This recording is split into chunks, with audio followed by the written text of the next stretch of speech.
Tim asuhan Nova Arianto telah memastikan tiket ke perempat final dan Piala Dunia U17 2025 usai mengalahkan Korea Selatan dan Yaman. Walau malam nanti timnas Indonesia U17 masih harus menghadapi Afghanistan, tekanan untuk menang tak seberat sebelumnya karena hasilnya tidak lagi menentukan nasib di turnamen. Lantas bagaimana prediksi jalannya pertandingan malam nanti? Kita akan berbincang dengan Muhammad Kusnaini, pengamat sepak bola. Selamat malam Bungkus, apa kabar? Alhamdulillah baik, Ayu. Baik, Bungkus, jadi kalau misalkan dari coach Afghanistan sendiri ini kan yakin dan juga optimis peluangnya masih ada untuk meraup 3 poin dari Indonesia. Nah, kalau dari Bungkus sendiri, seberapa yakin nih Indonesia bisa menang melawan Afghanistan nanti malam? Iya, biasanya tim yang sudah tersingkir itu memang kadang-kadang tampil mengejutkan ya, karena memang tidak ada beban lagi. Pemain-pemain di bawah 17 tahun itu salah satu tantangan terbesarnya kan mental bertanding yang belum kuat. Nah, ketika mereka sudah tidak ada beban lagi, sudah istilahnya main lepas, itu memang malah menjadi tim yang berbahaya. Makanya saya bilang bahwa bagi pemain Indonesia sebetulnya sangat tidak boleh meremehkan Afghanistan. Bukan karena kualitasnya, karena secara kualitas permainan Afghanistan jelas di bawah Korea, jelas di bawah Yaman. Tapi mereka sekarang situasinya itu tanpa beban, itu yang membuat mereka jadi berbahaya. Pada saat bersamaan Indonesia justru punya sedikit beban, harus memberi kepercayaan kepada pemain-pemain yang belum punya menit bermain, agar mencicipi rasanya bermain di event seperti Piala Asia ini. Ingat bahwa kita ini setelah Piala Asia masih punya tantangan yang lebih besar, yaitu Piala Dunia. Pelatih, Coach Nova dan kawan-kawan pasti ingin melihat semua pemain kemampuannya seperti apa. Jadi mereka dibawa ke Piala Asia itu juga bukan sekedar untuk menjadi bagian dari tim, tapi juga perlu dilihat permainannya. Oke, Bungkus, jadi masih ada beban psikologis yang diemban oleh timnas Indonesia nanti malam ya. Tapi kalau kita membicarakan seperti tadi kata Bungkus, ada kemungkinan rotasi pemain begitu. Nah, prediksi line up dari Bungkus seperti apa nih? Nanti siapa yang kira-kira akan mengisi line up dan siapa yang akan dicadangkan? Iya, biasanya line up berubah itu tidak otomatis 11 orang semuanya diganti, tidak otomatis begitu ya. Pelatih biasanya tetap mempertahankan beberapa pemain kunci yang diharapkan bisa menjadi leader. Pemain-pemain yang belum bermain juga kan nggak banyak ya, kalau nggak salah hanya tinggal 6 pemain yang belum merasakan menit bermain. Yang sudah pasti itu kiper pasti akan berubah ya, karena Dava sudah main 2 kali dan tampil sangat baik, sehingga mungkin ini saatnya pemain lain mendapat kesempatan. Masih ada 2 kiper yang mungkin nanti ditentukan salah satunya akan menjadi starter. Kemudian di belakang mungkin Coach Nova akan mempertahankan salah satu di antara Becker dan Putu Panji, karena memang dibutuhkan pemimpin di lini belakang. Dan selama ini Putu Panji kan menjadi kapten tim ya, sehingga dia mungkin dipertahankan sebagai pemimpin. Tapi 2 posisi yang lain, bek kanan, bek kiri, itu mungkin diganti oleh pemain yang lain. Kemudian di depan juga Mirza sudah bermain cukup baik, Goli juga sudah sangat baik.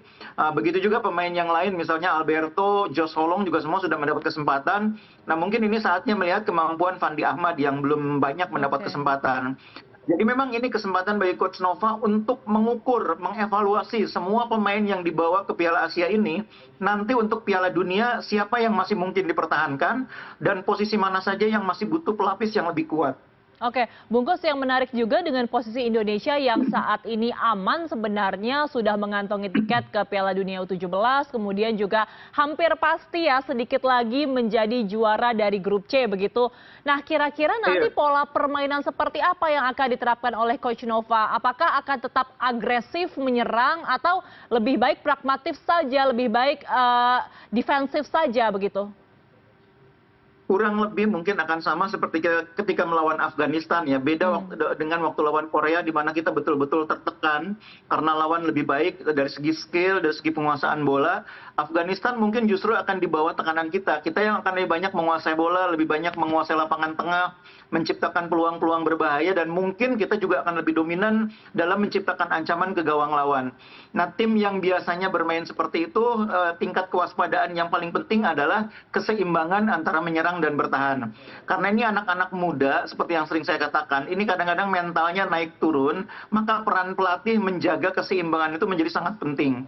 Yang jelas kalau menurut saya, jangan terpikirkan menang berapa gol. Jangan terpikirkan harus menang sebanyak mungkin. Tidak terlalu penting saat ini. Tapi semua pemain merasakan menit bermain, semua pemain bisa menunjukkan kemampuan terbaik, semua pemain bisa menerjemahkan game plan yang dibuat oleh pelatih, siapapun yang diturunkan. Itu yang paling penting. Karena posisi juara grup menurut saya akan sulit lepas dari Indonesia, mengingat Korea Selatan itu kan walaupun misalnya menang, itu head to head-nya kan kalah dari Indonesia, karena mereka dikalahkan oleh Indonesia. Oke, baik, Bungkus, kita ingin berbicara ke depan begitu ya, nantinya ketika sudah lolos dari fase grup C kan berarti Indonesia otomatis harus menghadapi juara atau runner up dari grup D gitu. Kira-kira siapa yang paling potensial menjadi lawan dari timnas Indonesia ke depannya? Kalau di grup D ada Korea Utara, Tajikistan, Oman dan juga Iran. Siapa yang paling potensial akan kita hadapi ke depan? Iya, ini grup D ini menarik karena semua tim masih punya peluang lolos ya. Saat ini memang Tajikistan ada di peringkat kedua di bawah Korea Utara. Tapi situasi bisa berubah setelah pertandingan terakhir. Bisa jadi Iran yang akan lolos. Karena itu saya sih berpikir nggak usah mikirkan siapa sih lawan kita nanti di 8 besar ya.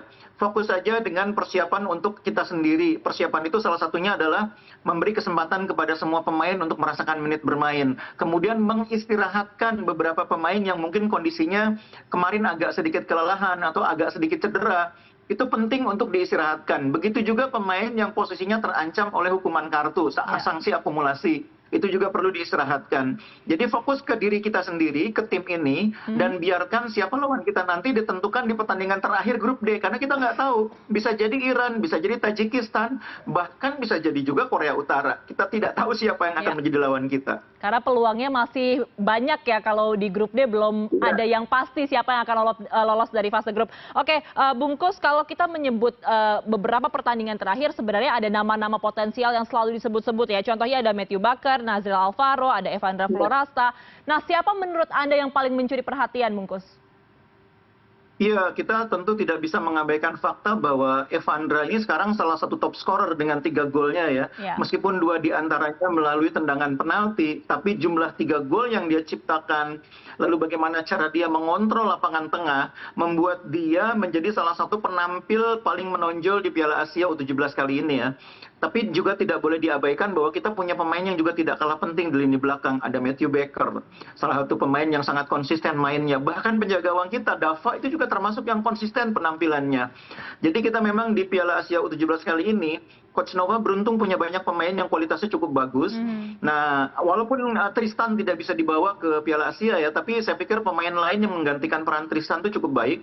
Nah, mungkin nanti yang harus dipikirkan adalah bagaimana menambah pemain di posisi mana yang harus dicari oleh pelatih untuk membuat tim lebih kuat nanti di Piala Dunia. Kalau dari segi materi pemain yang ada sekarang, mungkin ini sudah yang terbaik di Indonesia ya.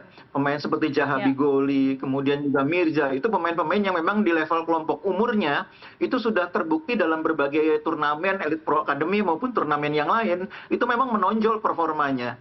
Jadi kita mungkin saatnya mencari dengan cara melihat lebih jauh lagi. Kalau perlu melihat keluar, siapa yang kira-kira bisa membuat tim bisa lebih kuat lagi. Oke, Bungkus, mengenai pemain-pemain potensial, saya ingin menarik lebih luas lagi, Bungkus. Banyak kritik yang mengatakan bahwa pemain-pemain muda Indonesia ini luar biasa, potensinya, prestasinya juga luar biasa, tetapi ketika memasuki usia 20 ke atas atau memasuki usia senior justru melempem. Apa yang harus kita lakukan untuk mengantisipasi hal ini, Bungkus? Ya, jadi gini rumusnya dalam sepak bola. Untuk membangun tim nasional yang kuat di level senior atau tim senior yang kuat, itu dimulai dengan bibit pemain harus bagus. Itu bibit itu penting. Yang kedua, environment atau lingkungan. Apakah keluarga mendukung, apakah lingkungan mendukung bagi bertumbuhnya bakat pemain ini. Yang ketiga, harus ada kompetisi yang bagus. Kalau kompetisinya tidak bagus, itu pemain kualitasnya tidak akan berkembang. Nah, kompetisi yang bagus itu biasanya kalau level kompetisinya sudah menuju ke level industri, di mana pemain bisa menggantungkan masa depannya ke sepak bola. Tapi kalau kompetisinya masih belum sampai di level itu, pemain jadi kurang fokus menekuni karirnya. Nah, itu 3 aspek yang nanti harus ditambah dengan dukungan yang keempat. Dukungan dari yang namanya stakeholder lain, dari pemerintah, dari kalangan swasta, dari semua pihak lah. Apakah mereka memberikan dukungan bagi bertumbuhnya potensi para pemain ini. Nah, saat ini potensi pemainnya bagus, tapi kompetisinya masih kurang. Level kompetisi kita di usia muda ini masih kurang, dan itu tugas PSSI untuk membenahi. Kemudian kompetisi yang di seniornya juga masih harus dibenahi lagi supaya nanti bisa lebih baik lagi, supaya pemain punya punya keyakinan mereka bisa menggantungkan masa depannya di sepak bola. Kalau dukungan dari pihak keluarga, dukungan dari lingkungan sekitar itu sangat bagus. Pemain-pemain yang sekarang ada di timnas U17 hampir semuanya bisa sampai di level ini berkat pengorbanan orang tua mereka. Oke, baik, terakhir Bungkus, singkat saja mungkin prediksi skor nanti malam kira-kira berapa, Bungkus? Iya, saya pikir dengan cara main yang kita tampilkan di laga terakhir lawan Yaman, kita punya peluang cukup besar untuk menang lebih dari 2 gol ya. Cuma sekali lagi seperti yang saya bilang tadi, jangan berpikir jumlah gol lah. Yang penting anak-anak semua punya kesempatan main. Oke, baik. Kita akan menunggu ya hasilnya meskipun ini sudah tidak menentukan nasibnya, tapi pasti kita akan tetap support timnas Indonesia U17. Terima kasih telah bergabung bersama kami malam hari ini, Muhammad Kusnani, pengamat sepak bola. Selamat malam, Bungkus, sehat selalu.